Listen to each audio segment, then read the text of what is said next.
And welcome back to my YouTube channel UGC NET JRF history. और आज के video में जो इस टॉपिक पर हम डिस्कस करने वाले हैं वो है बाजार नियंत्रण की नीति। अलाउद्दीन खिलजी की बाजार नियंत्रण प्रणाली, जो कि अलाउद्दीन खिलजी के समय की एक काफ़ी इंपॉर्टेंट टॉपिक है। इससे जो है सबसे ज़्यादा क्वेश्चन एग्जाम में आते हैं स्टूडेंट्स, तो ये काफ़ी इंपॉर्टेंट टॉपिक है। तो प्लीज़ आप वीडियो को लाइक कीजिएगा, शेयर कीजिएगा और वीडियो को एंड तक जरूर देखिएगा। तो बाजार नियंत्रण नीति, इन्होंने क्या किया था इस नीति में, क्योंकि बाजार नियंत्रण प्रणाली जो अलाउद्दीन खिलजी ने चलाई थी वो वस्तु के मूल्य पर नियंत्रण कर दिया था। इन्होंने जो है जितनी भी वस्तुएं बाजार में बिकती थी उन सब के मूल्य जो है निर्धारित कर दिए गए थे। ऐसा उन्होंने क्यों किया, ऐसा उन्होंने इसलिए किया क्योंकि उन्होंने एक स्थायी सेना रखी थी और जिसको उन्होंने नगद वेतन देना शुरू कर दिया था। उसके लिए इन्हें पैसे की ज़रूरत थी अपने साम्राज्य को अच्छा मजबूत बनाए रखने के लिए, अपनी सैन्य व्यवस्था को अच्छी बनाए रखने के लिए। इस वजह से इन्होंने जो है वस्तुओं के मूल्य पर नियंत्रण कर दिया, क्योंकि काफ़ी व्यापारी लोग ऐसे होते थे जो वस्तुओं को कम मूल्य पर खरीदते थे और ज़्यादा मूल्य पर बेचते थे, तो काफ़ी भ्रष्टाचार राज्य में हो गया था। इन सभी चीज़ों को ध्यान में रखते हुए अलाउद्दीन खिलजी ने बाजार नियंत्रण प्रणाली को लागू कर दिया। देख लेते हैं क्या थी बाजार नियंत्रण प्रणाली। अलाउद्दीन ने जीवन निर्वाह की आवश्यक वस्तुओं के मूल्य की मांग और पूर्ति के नियम अनुसार घटने तथा बढ़ने नहीं दिया उन्होंने, बल्कि उनका मूल्य जो है स्थायी कर दिया। ना तो उन्होंने मूल्य को घटाया ना ही बढ़ाया, बल्कि उन्होंने एक फिक्स कर दिया, एक रेट जो है फिक्स कर दिया था वस्तुओं का, जो है उसी अनुसार जो रेट इन्होंने फिक्स किए थे उसी के अनुसार एक व्यापारी उसे खरीद सकता था और बाजार में उसी रेट से उसे बेच सकता था। सुल्तान ने आवश्यक वस्तुओं का मूल्य इतना कम कर दिया था कि एक सैनिक जो है कम वेतन में भी अपना गुजारा भर सकता था। अगर उसे कम सैलरी भी दी जाती है तो एक सैनिक जो है आराम से अपनी चीज़ें, जो डेली यूज़ में हमारी चीज़ें काम आती है, खाने पीने की जो चीज़ें होती थी, उन सभी को आराम से खरीद सकता था। ऐसा जो है इन्होंने उन वस्तुओं का मूल्य निर्धारित किया।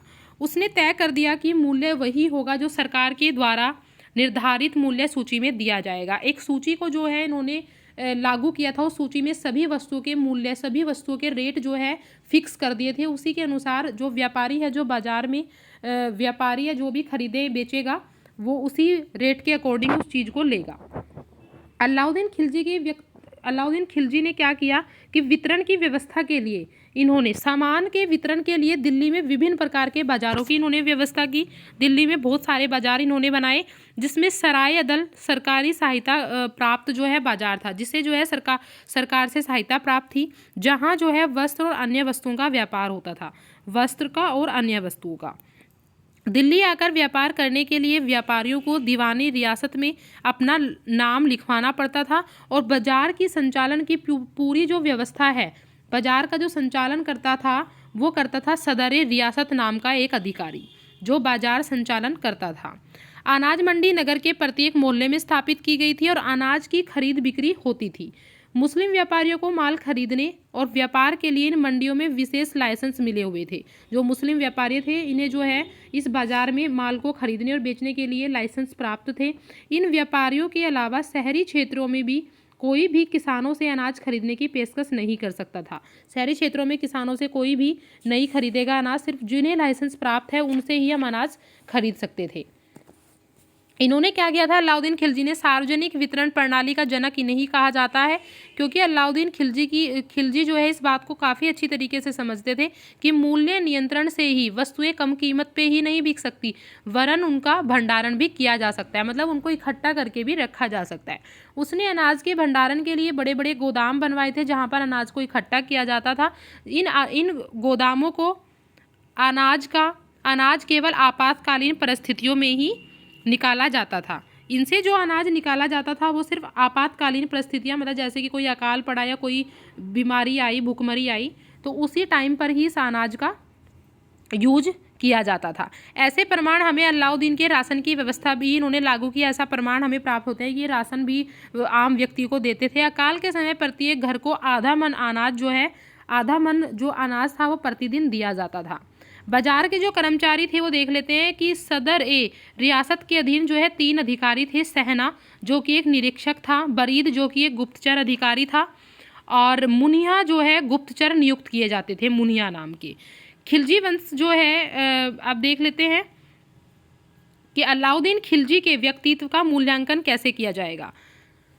अलाउद्दीन खिलजी के चरित्र और कार्यों के संबंध में इतिहासकार जो है एक मत नहीं है। कुछ इतिहासकार उनके शासन काल को गौरवपूर्ण मानते हैं तो कुछ जो है उसे सफल शासक की कोटि में रखते हैं, लेकिन कुछ इतिहासकार उसे बर्बर, अत्याचारी और अन्यायी शासक बताते हैं।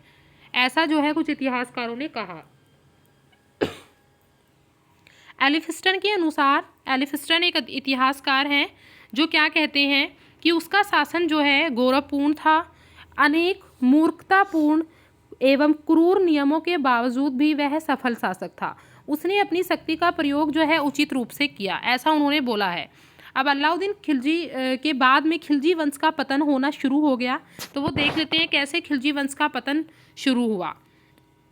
अलाउद्दीन खिलजी की मृत्यु 1316 ईस्वी के बाद करम से जो है शिहाबुद्दीन उमर, कुतुबुद्दीन मुबारक शाह खिलजी और नसरुद्दीन खुसरो शाह जैसे अयोग्य शासक जो है सत्ता पर बैठे। कुतुबुद्दीन मुबारक शाह खिलजी 1316 से 1320 ईस्वी तक पहला सुल्तान शासक था जिसने अपने आप को खलीफा घोषित किया। उसने 1317 में देवगिरी की दोबारा से विजय की और उसकी ये एक बहुत बड़ी उपलब्धि थी क्योंकि उसने देवगिरी को जीता था दोबारा से। उससे पहले इन्होंने किसे जीता, देवगिरी पर किसने अभियान किया था? अलाउद्दीन खिलजी ने।